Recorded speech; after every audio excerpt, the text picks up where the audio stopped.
Thank you for helping me out with this. Absolutely, my pleasure. This is Amrita Thomas. She is our speech and language pathologist at AISC school-wide. Yeah. Thank you for taking the time again. Happy.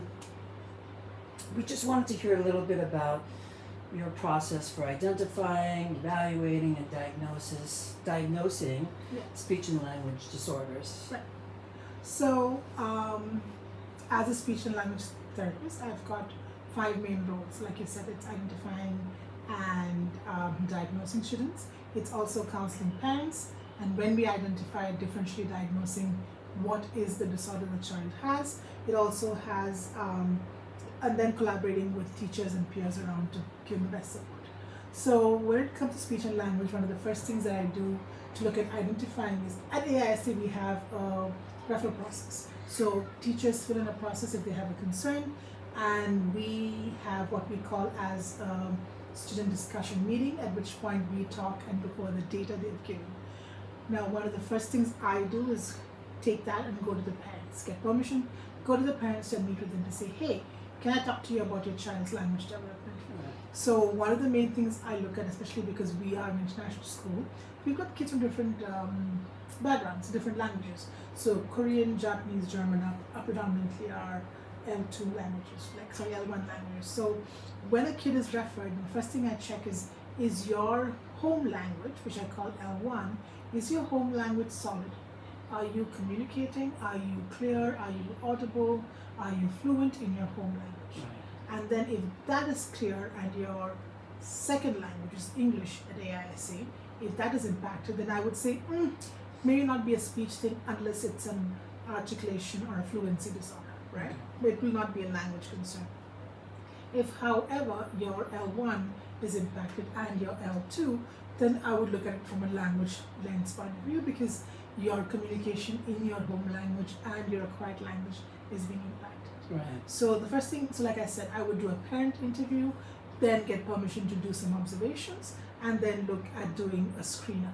Now, the screener can be for speech, so for articulation, for fluency, like stuttering. It could also be for your communication, your language. So that means your basic concepts. Are you able to give me sentences? Are you able to follow directions? I'll do all of that. If you don't clear a screener, then I will do a complete language or a speech assessment battery on you. Okay. Okay. I just have a question about the parent interview. So you're trying to find out, teachers have observed, not so sure, Yeah.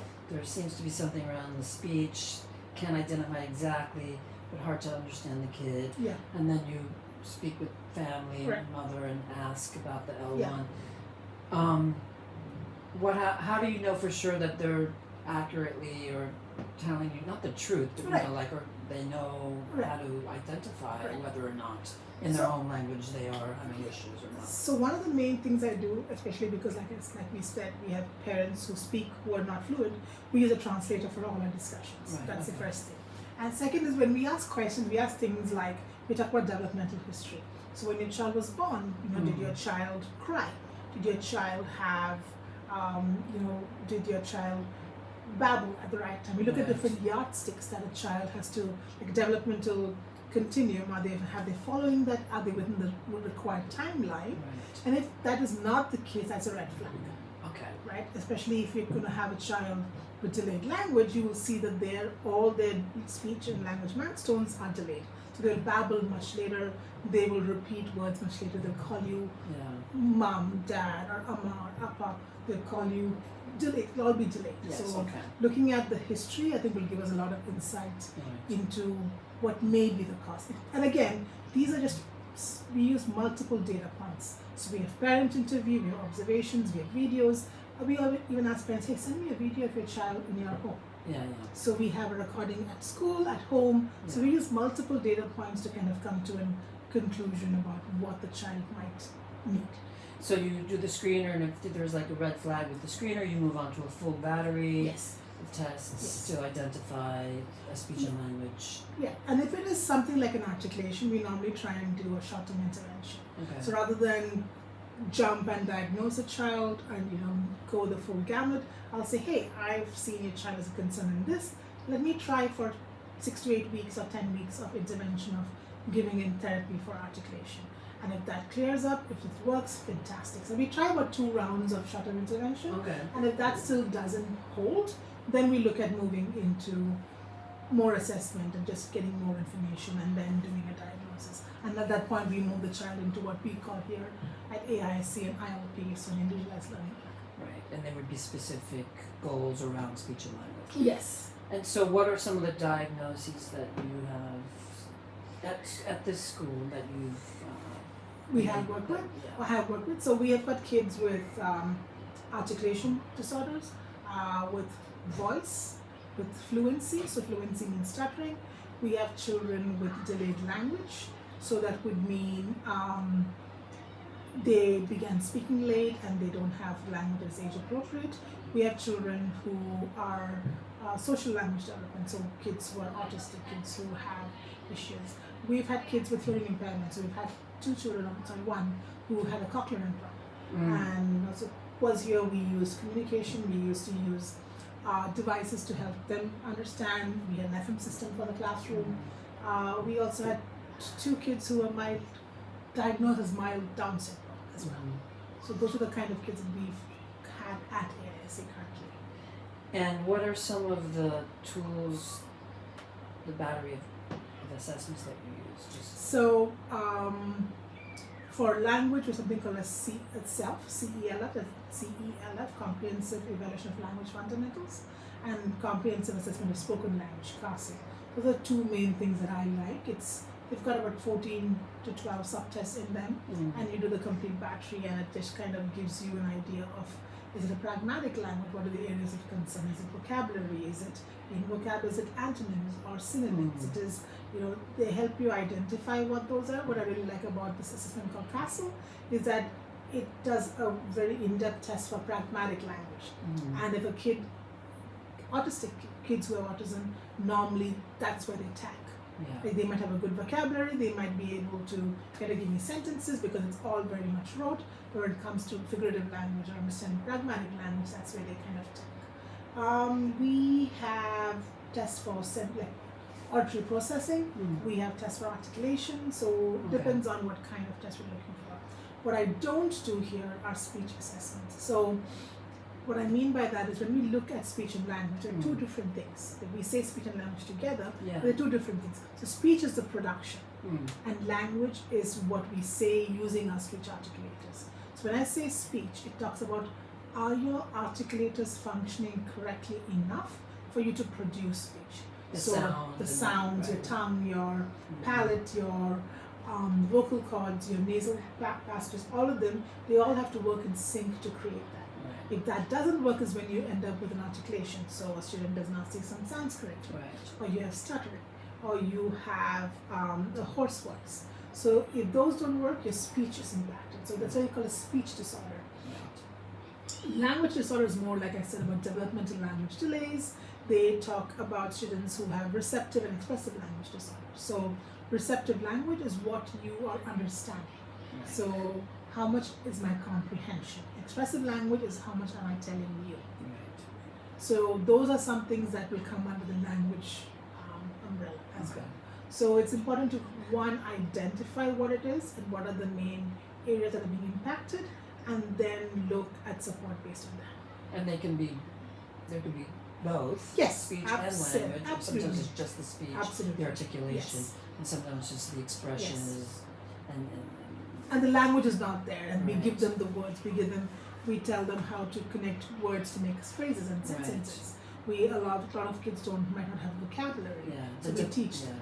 The complexity of their expression Yes. is sometimes not Absolutely, appropriate. yes. And that's not that's more of a brain. Both are brain connected. Right. I think we have the speech and language part in the frontal lobe. Right. I'm sorry, that kind of that kind of impacts language. So when there are differences in how the triggers are sent out or how the impulses are sent out, it causes and leads to this.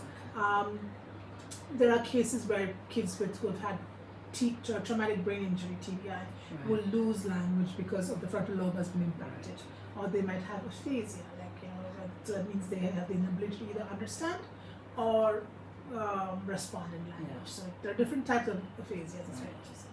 And can you just talk briefly about what some of the challenges at an international school where there's a high population of Mhm. L's or multi-language learners, and Yeah.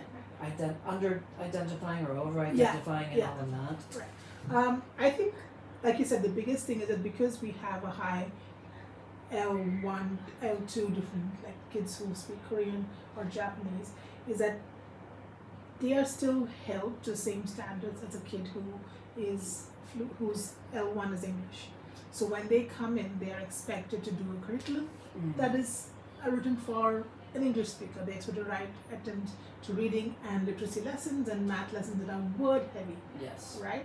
And what we have to acknowledge is that kids who are learning a new language are learning it like, let's say, how we as children learned English. Right. So when none of us from age 1 could read or write. Right. Like we took it step by step, and it takes us till about 5 to 6 years to start reading and writing, which is why when they say if you're acquiring a new language, it's going to take you that much of time to Yeah. add one more language in. Yes. So when somebody is brought up for referral, the main thing is if a child is an L1 non-English speaker, then we will say we're not going to kind of work or look at identifying a language concern here, because the child probably is an ELL student or a multilingual learner. Yes. So at that point, you're going to say what are some things they can do in the classroom to support him grow his language, Right. rather than saying, oh, student has been here since Jan, is not reading and writing in English. Yeah. He's not, because he's come from Korea, he doesn't have English Right. exposure, and rather than teaching him, let's say, opinion writing, we should teach him academic language or daily language skills. Of Right. this is the door, this is a chair, Yeah. those skills. So I think that's tricky, because teachers at all international schools are looking and working towards clearing what was the expectation of the curriculum is. Like you have to finish this band. And grade level. Grade levels and assessments, Yeah. right? And I think, yes, those are there, and being very mindful that you still have a percentage of the population, those are ELL kids or MO kids. How are you modifying your expectations for them? Yeah. Because they will not do what you are expecting them to do. It takes, I read somewhere that it takes a good 5 to 6 years before a child can be considered fluent in a language. In academic languages, Yeah. sometimes more, 5 to 7, it Yeah. varies, but yeah.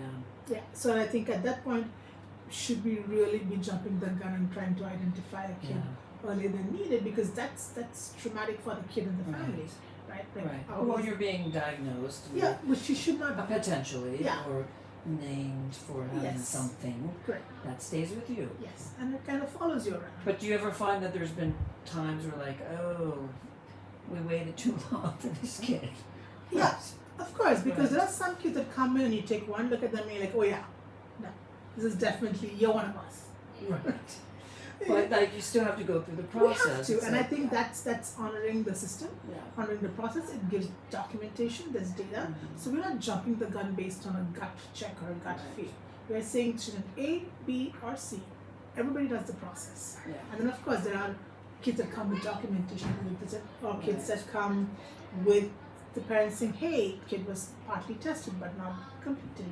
So those are the kids we know are already from the get-go will be coming to us directly. But otherwise we try and honor the process system Yeah. because it's important. Yes. So yeah, Okay, thank you so much for this. Of course, It's my really pleasure. helpful. thank you very much.